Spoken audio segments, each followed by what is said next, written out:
And we are live. Welcome to the Uncensored Entrepreneurs. In today's episode, we're going back to the basics. With all the automation and digital tools that are out there, we've lost the power of genuine one-on-one connection. So today we'll be diving into how direct messaging and discovery calls can help you build real, long-lasting relationships with your clients. So if you're ready to start creating authentic connections again, this one's for you. So stay tuned and we'll see you on the inside.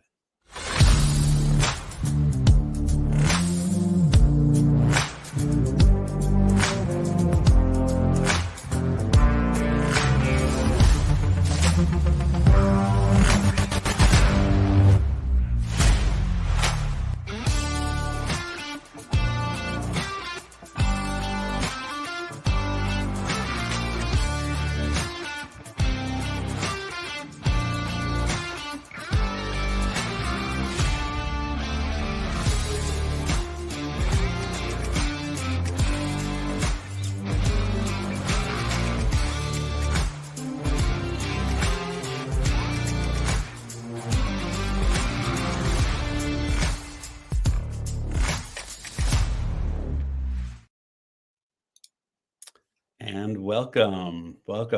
For those that are tuning in live, you can see already that it's just Star and I today.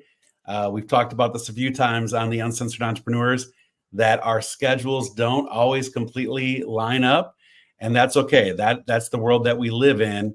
And so Star and I are going to be talking today about bringing things kind of back to the basics, right, Star? I mean, it's an interesting topic, and the reason why actually we even came up with this topic is I've been doing some of this work over the course of really since the beginning of the year. One of my main motives was to just kind of go back to the basics, build some organic growth.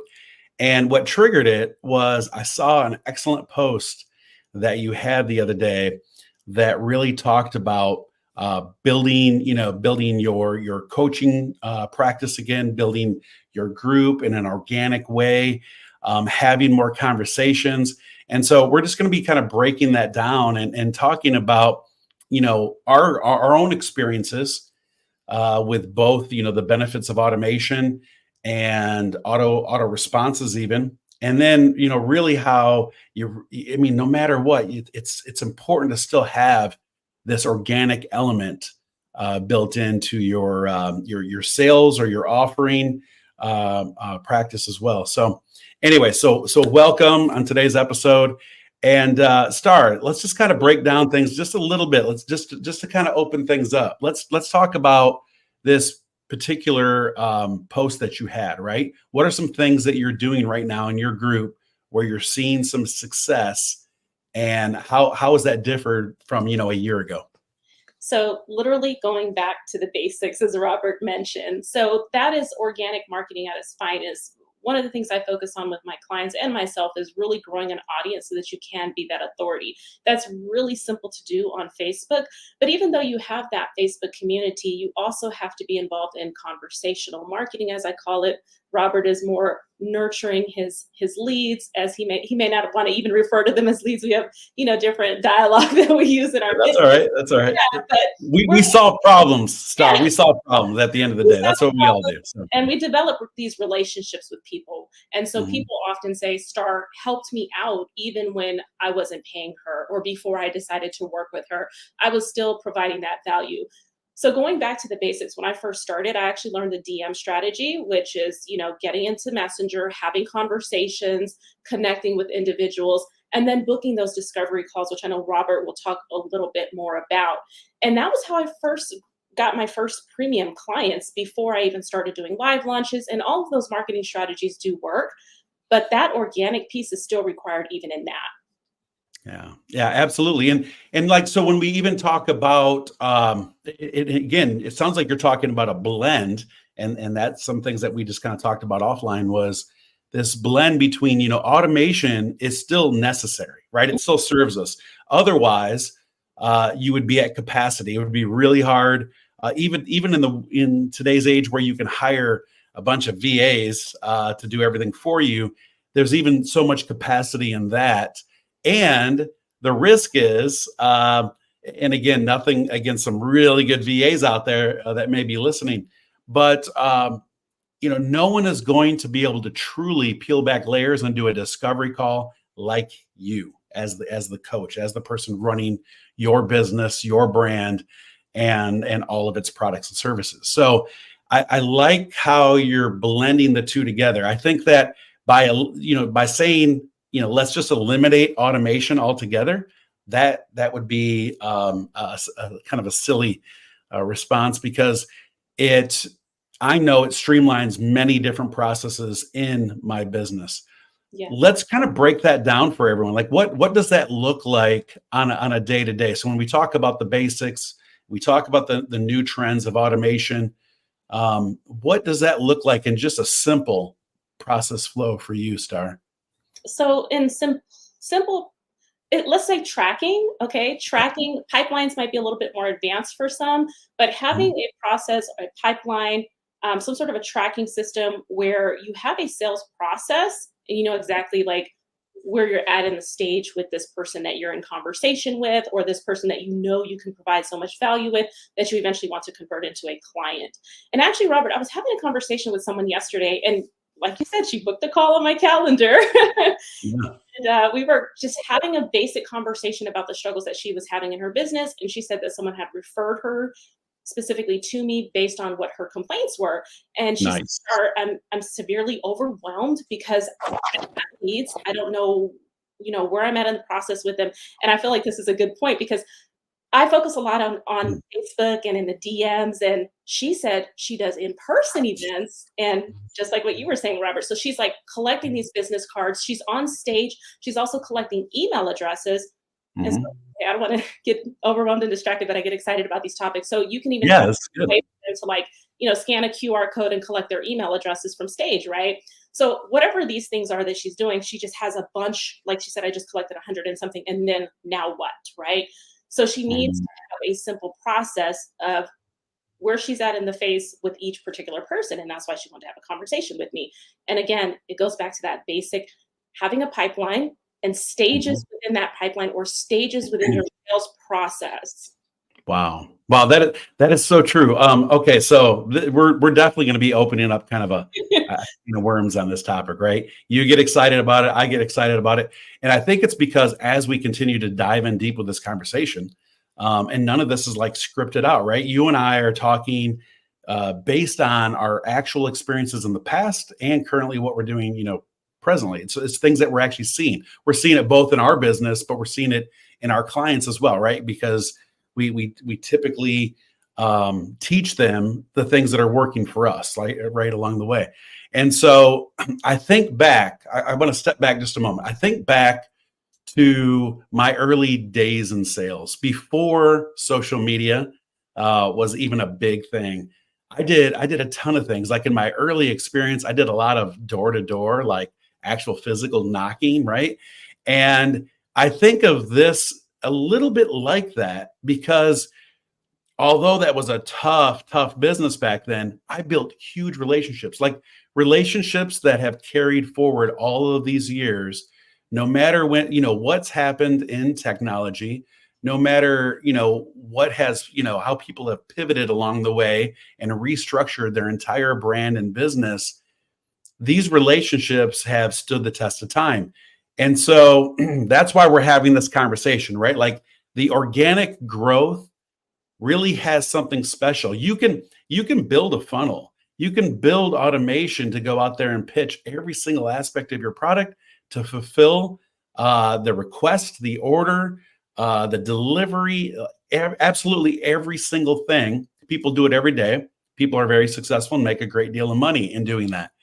But I still say there's something powerful about that relationship because technically with a lot of these people, and we'll even throw the gurus in there as well. I've seen gurus in the last few years lose traction because they've become so immersed in automation and trends that when they had to pivot, you're seeing them like rebuild things from the ground up again. And you're thinking, wow, I mean, this person's facing the same exact dilemmas and struggles that I'm facing, but they were making, 20, 30, 40, $50 million in their business. So it's kind of interesting. So I think back to those days because I'm doing that same type of thing now, still in an automated digital world. But I realize that no matter what type of funnel I have out there, no matter what type of offer I have, even if it's nothing more than inviting people into a group or to join in on an experience, a journey with me, right? Could be a boot camp or any type of an online event. Just once in a while, just making that time where you kind of go back and whether it's you're limited and you're picking and choosing based on the funnel, whether there's some pre-qualifications, and you're sending some people maybe to the VA and some people directly to you, whatever that is, there needs to be that human interaction. And so I think it's awesome that we're talking about that, because I have found that in any time I put an entirely automated offer out there, my percentages are pretty low. I mean, they're pretty low on first point of sale. Usually you have to nurture, as you said, you're sending out tons of other responses and content, and you're nurturing that before you have an opportunity to close on an offer. But when I do it organically, when I actually have a conversation, a discovery call, and you're truly like understanding that person's pain point. And the other thing is too, I don't want to dismiss this.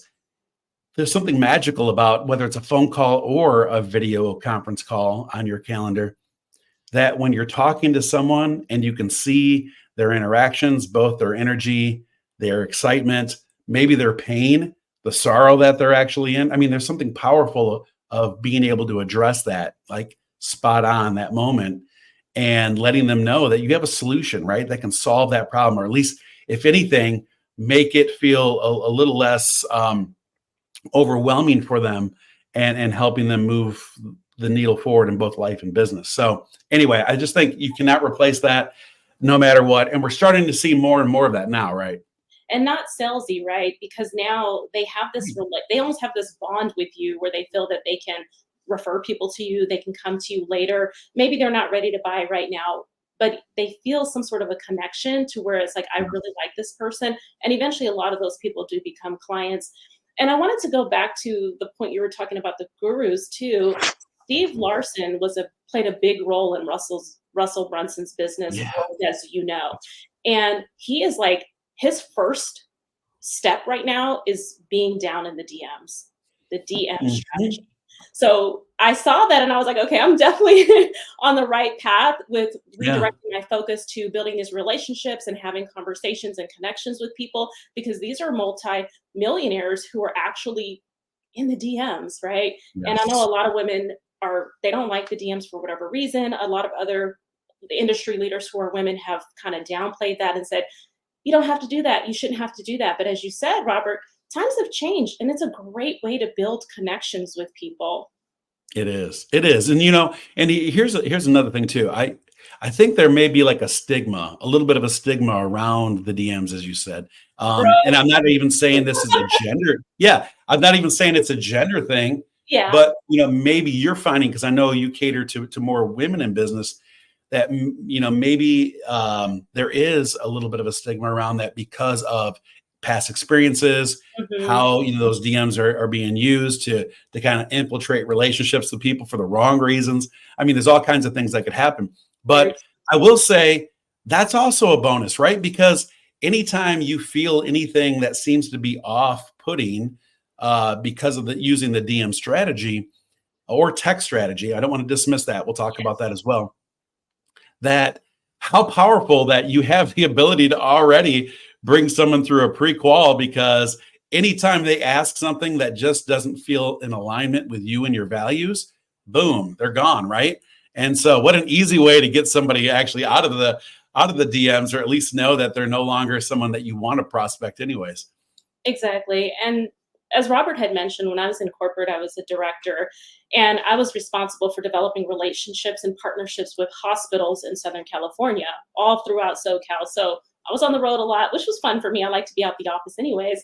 And I would develop relationships with CNOs, CEOs of these hospitals. And when you develop those relationships and you're nurturing those relationships, taking them to lunch, having conversations, doing things that the hospital may need you to do, they're going to return the favor, right? And in my case, I was not specifically selling like something tangible, but we had to fill nursing slots for our students. So I had to develop those relationships, get contracts with those facilities, and that involved the same thing, like you said, Robert, connecting, Mhm. going back, nurturing them. So it's the same process. It doesn't have to specifically be in the DMs, as you say. Yeah.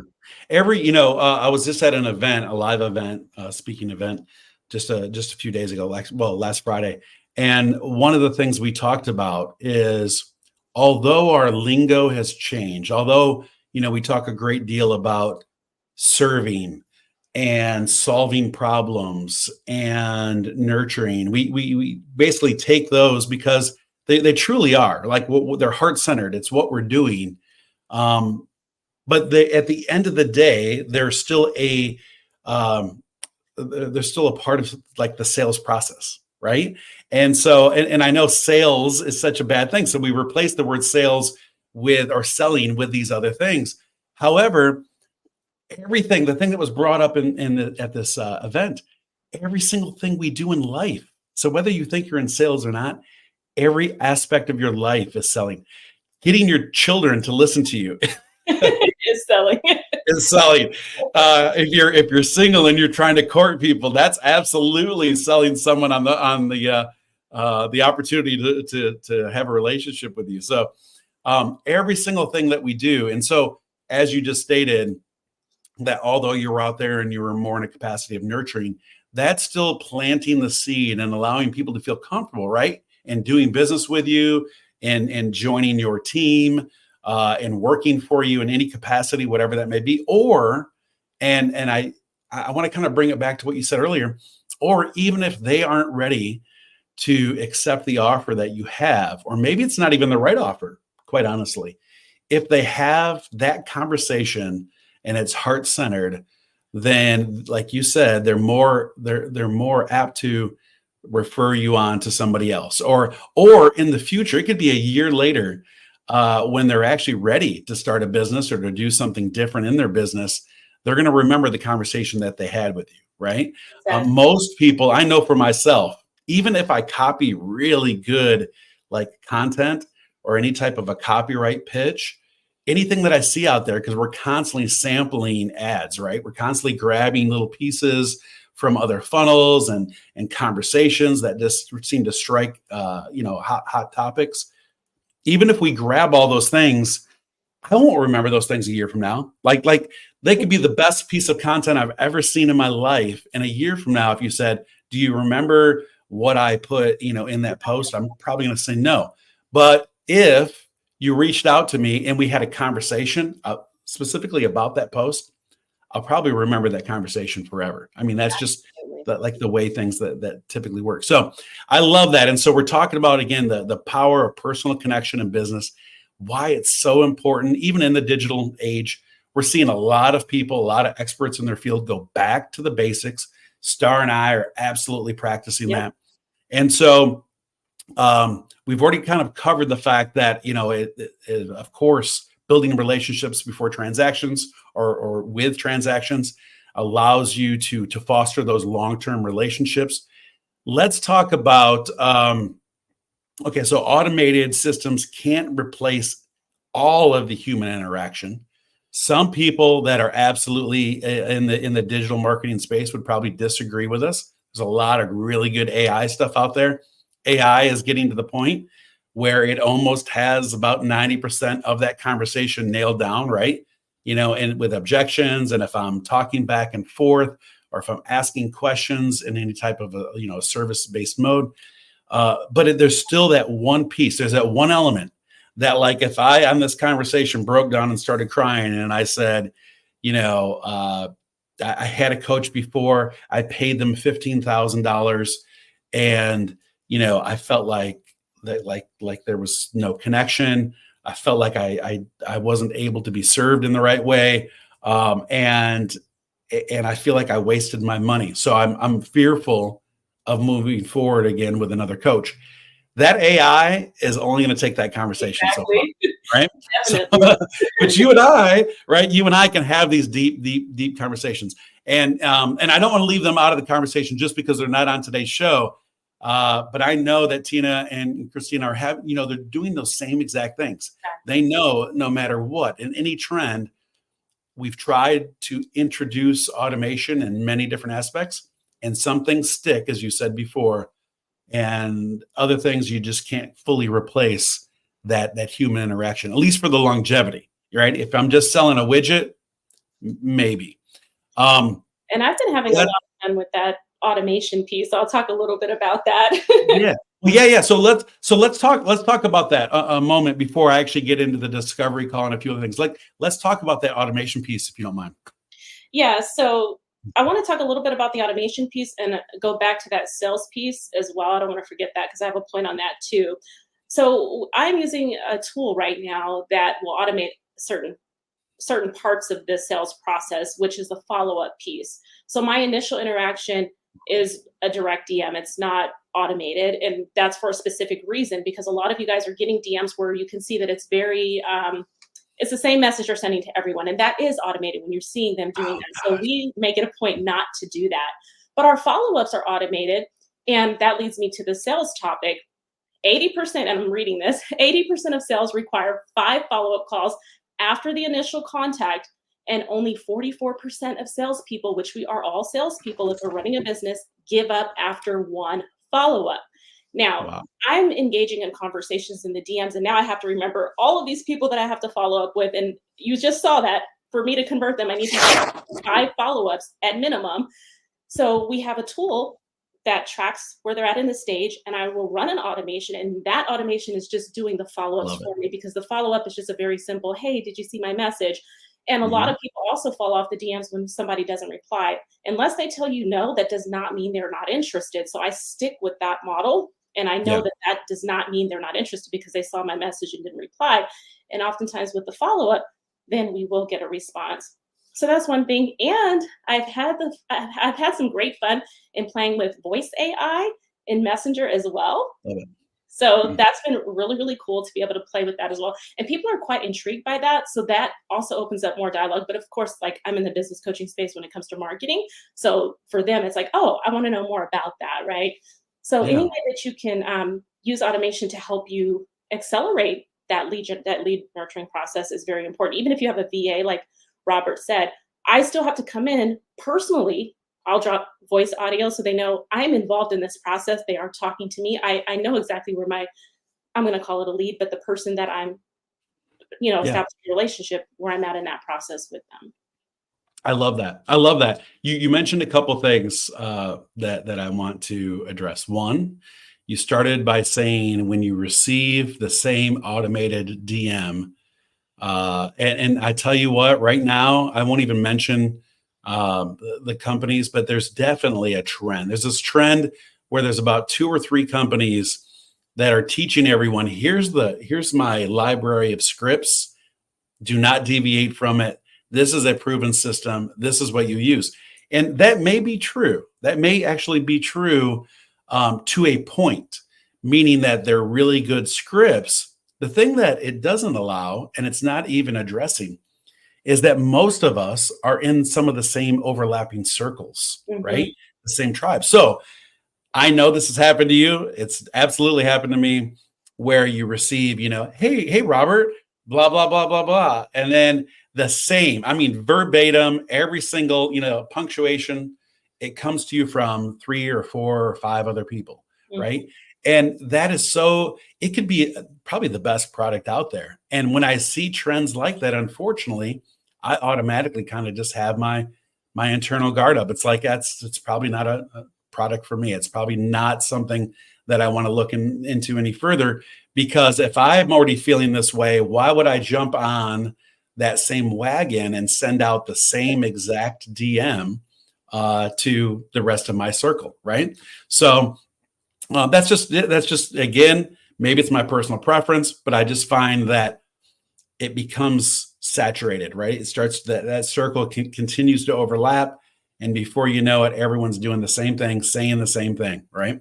Exactly. So, and also being a personal branding person, I always talk about, building in any type of authenticity in your message, your offer, and your talk, whatever it may be, so that you're not losing that brand identity, right? I'm not going to go out there and pitch people the same exact way that Star does, and she's not going to do it the same exact way that I do.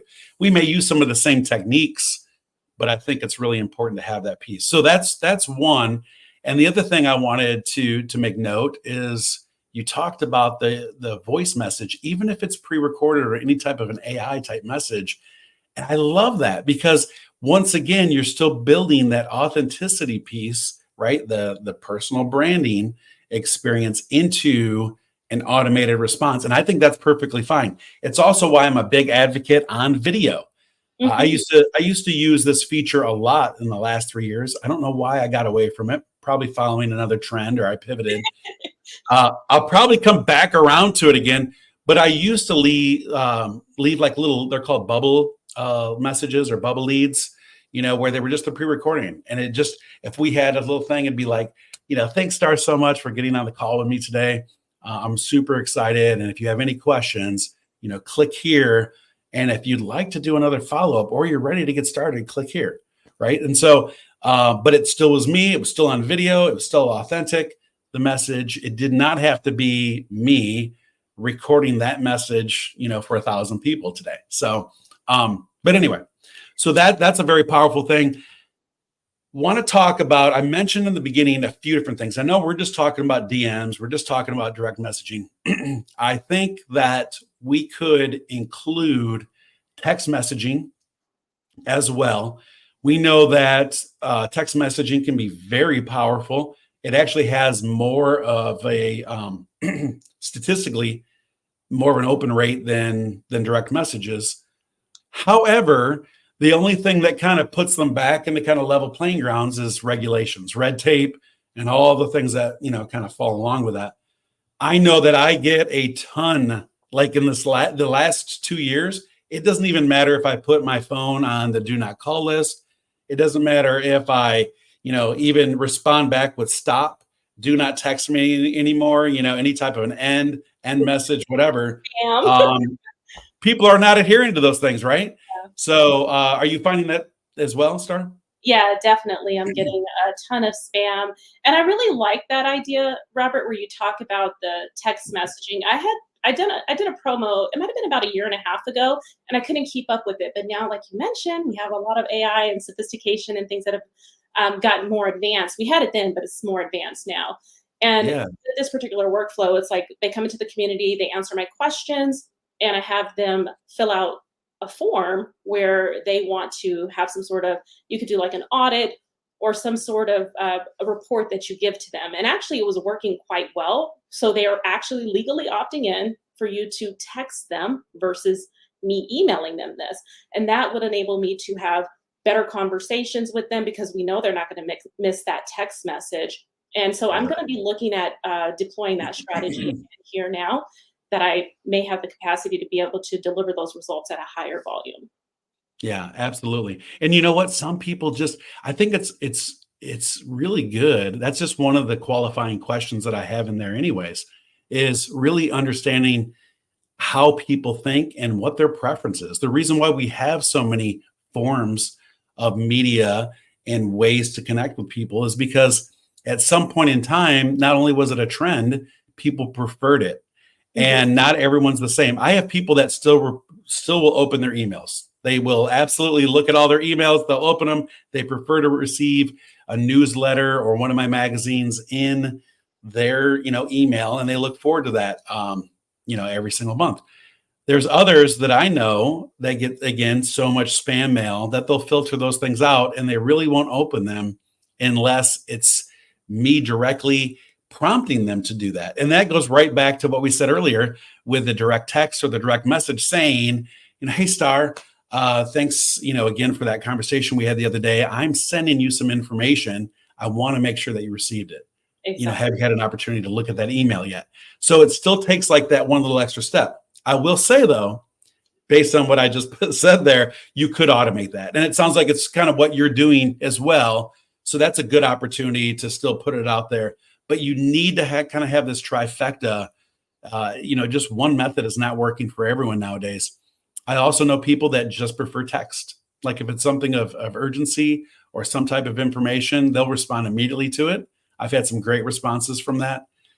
But again, most people that are crafty enough in their business, especially in the coaching space and the digital marketing space, they can sniff out if it sounds too robotic, right? So Exactly. something to keep in mind. Again, I say, why not do all? Why not do all three? Because if you have the ability to do that, that's where automation really falls into place. I know you've got some systems in doing that as well. And that gives you a little bit of an idea on open rate. You can test the market a little bit more. And, but again, I think it all goes back to, bringing things kind of back to the basics, at least at some level. So I want to talk about discovery calls. Let's just kind of throw that out there, right? Discovery calls, for those that are just, again, tuning in, or they're still just maybe getting started in their business, discovery calls are so important on so many different levels.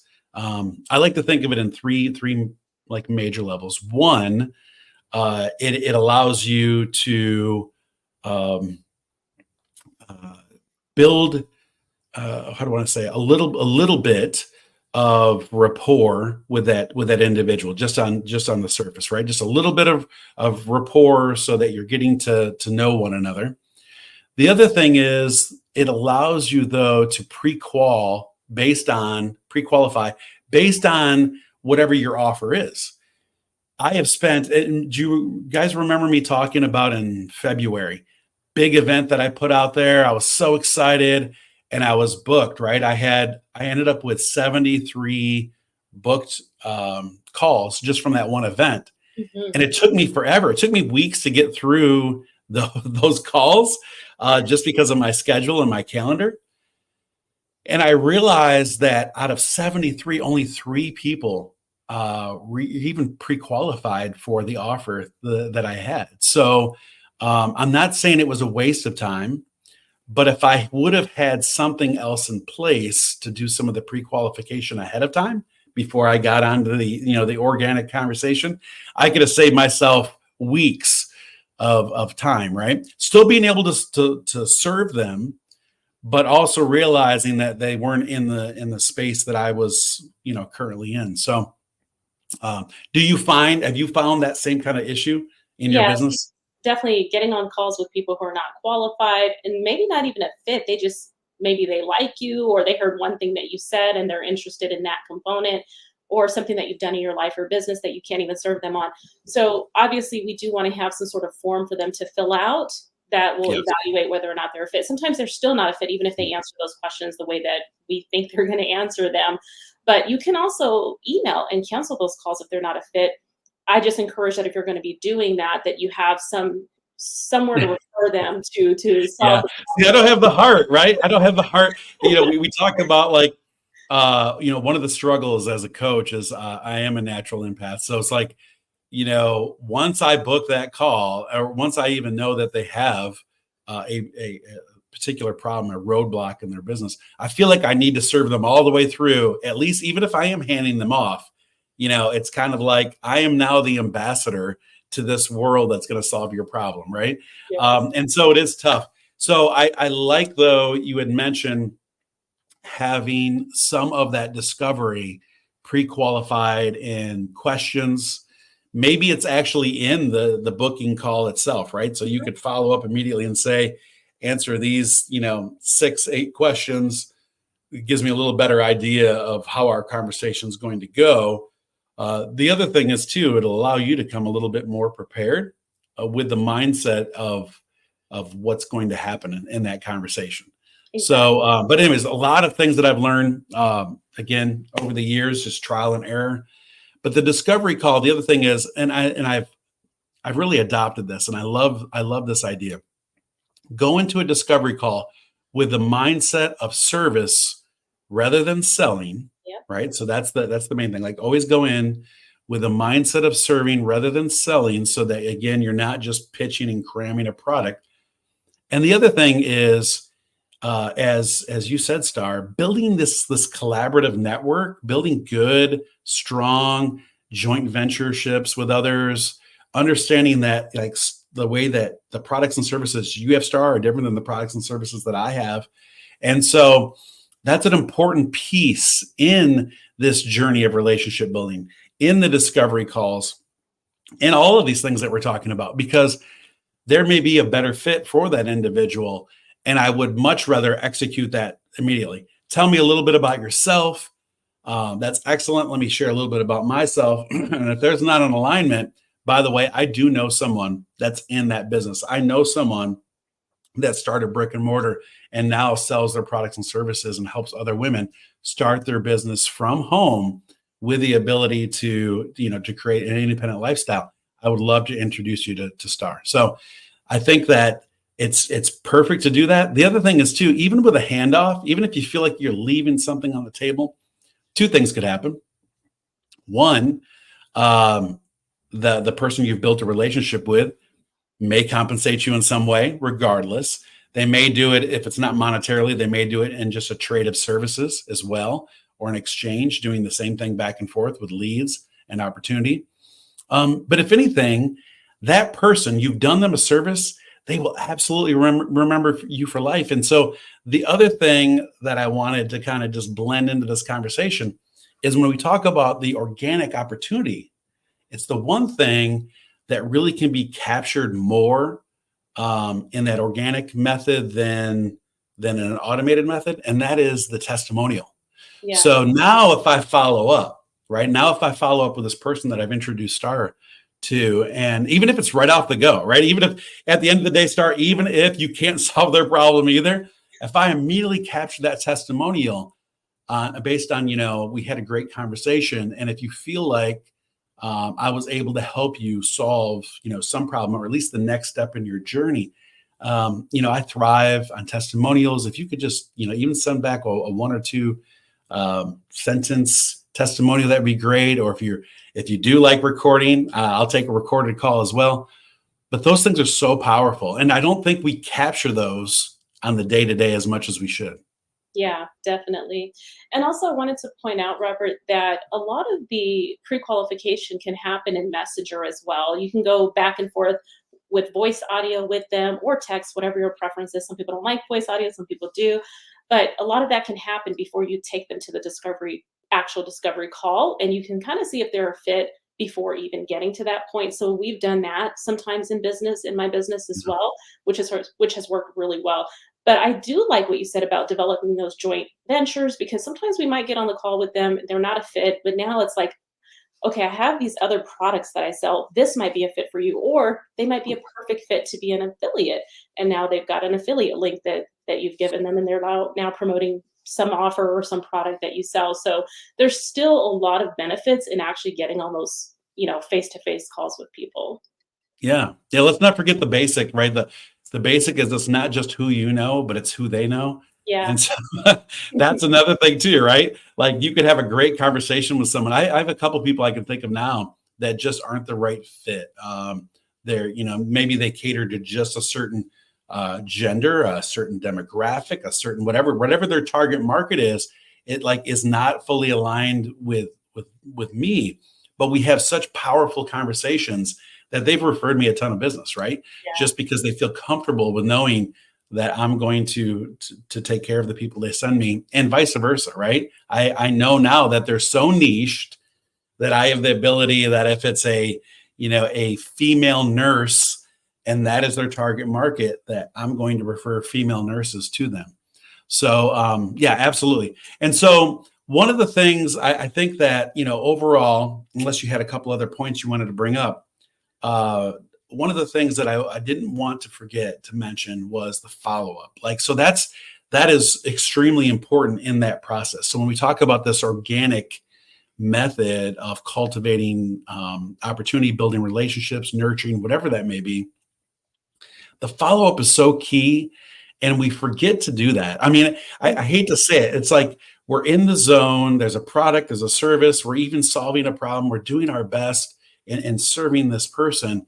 And then we're kind of like on to the next because of just the nature of, maybe it's the overhead. Maybe it's just the fact that your business is so fluid that there isn't a follow-up product per se. Or you think that they're just fine. Like you see that they've experienced breakthrough and they're moving forward in their journey. And so whatever that may be, we tend to sometimes dilute the follow-up. And I think that that in itself is so important in the process. So Yes. what have you done recently around that, or what's your experience in that?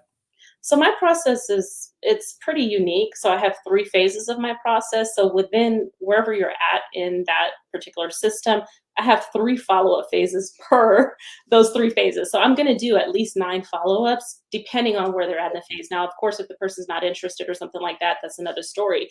But we also have people who are like, okay, so I have, for example, I have someone who is doing something very specific with the team right now that she brought in, and she's like, Star, if this doesn't work out exactly in 90 days, I'm going to hire you for this. So that needs to be on my calendar, or it's somewhere in a system where I'm going to remember, because I'm not going to remember to follow up with her in 90 days if I don't notate that, right?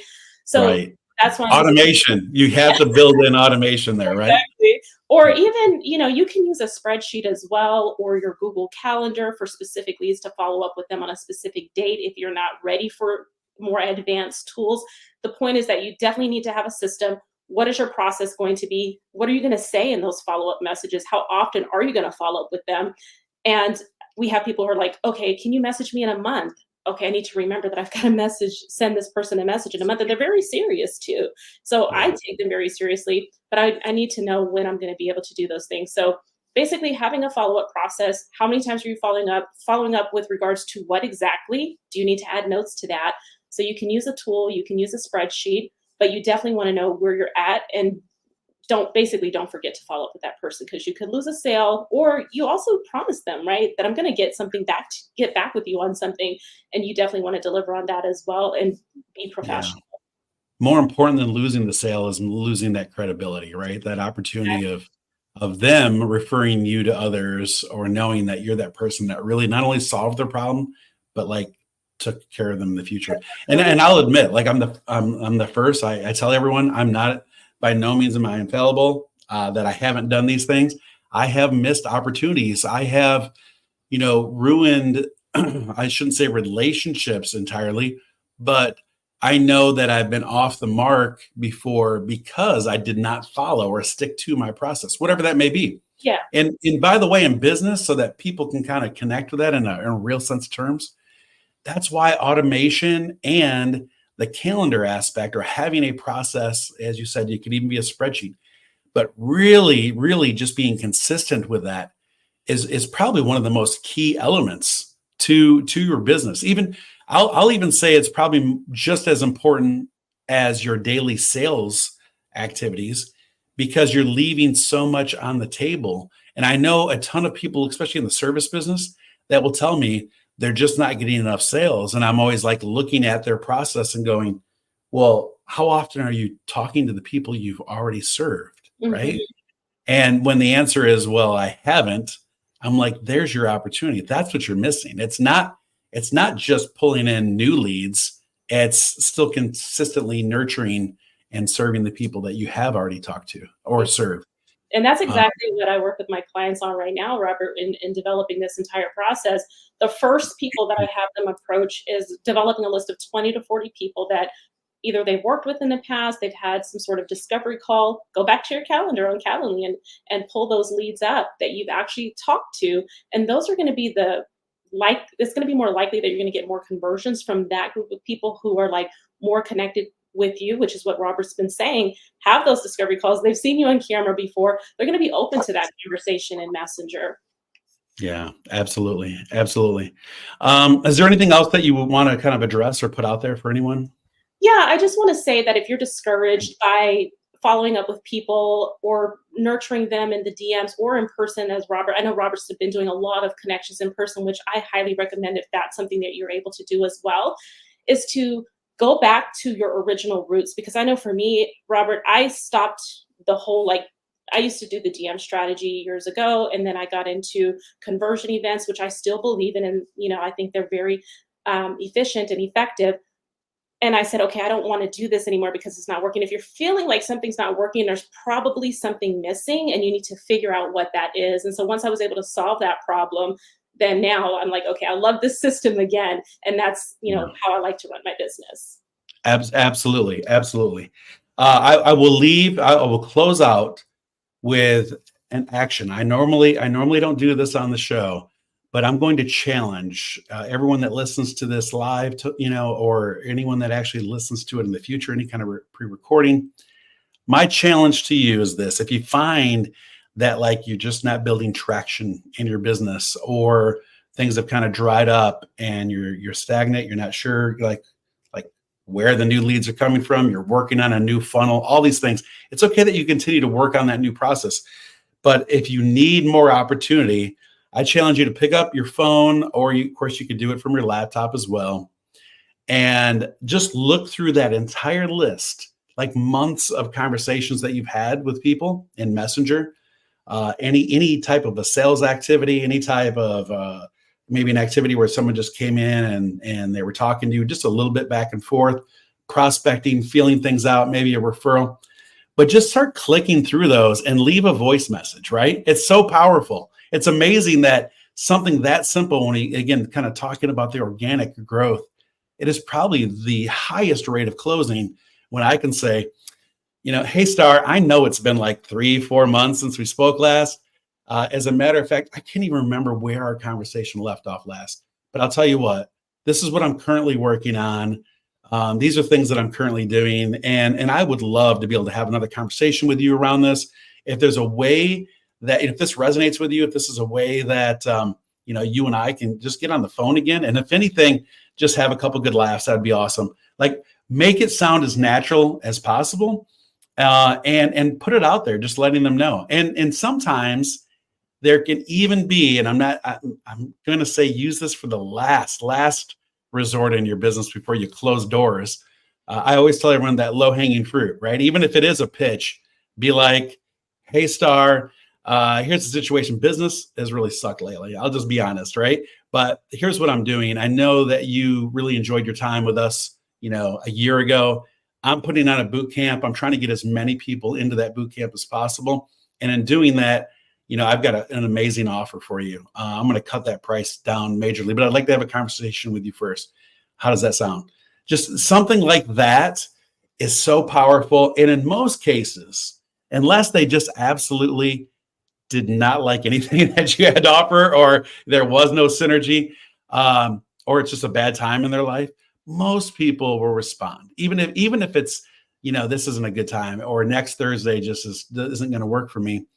But at least it starts that conversation. And sometimes it opens it up. I have found so many times when I've done things like this that it's opened up something that, you had no idea, right? You're rekindling something from months ago, a year ago, and now you're taking action with somebody that otherwise you probably would have not talked to, again, for at least a little while, right? So, and it's also just a fun opportunity, because you end up having these conversations with people again, and you do realize there was such a powerful impact that you had a year ago, and somehow either they or you just kind of fell off the wagon. And so it's a great opportunity to kind of rekindle that relationship. Exactly. So with that being, what was that? I love that challenge that you gave them. Yeah. I mean, right. It works. And I think that when I do this a lot, when people tell me that they're finding themselves stuck in a rut, right? It's just it's a perfect opportunity. Are you stuck in a rut? You're not sure what to do, what your next sales pitch is going to be. Well, let it not be a pitch. Just reach out and build more relationships. If you continue to build more relationships, it leads you to transactions. That's just kind of the way of the world, right? So again, we appreciate each and every one of you that are tuning in. Hopefully we get the whole gang back together in the next week here. We'll see how our schedule lines up. But we do appreciate you as always. Thank you, Star, for coming on here with me today. And I think talking about something very powerful in life and business. So follow, like, share us on Facebook, Uncensored Entrepreneurs, across all social media channels. And we will talk to you very, very soon. Take care.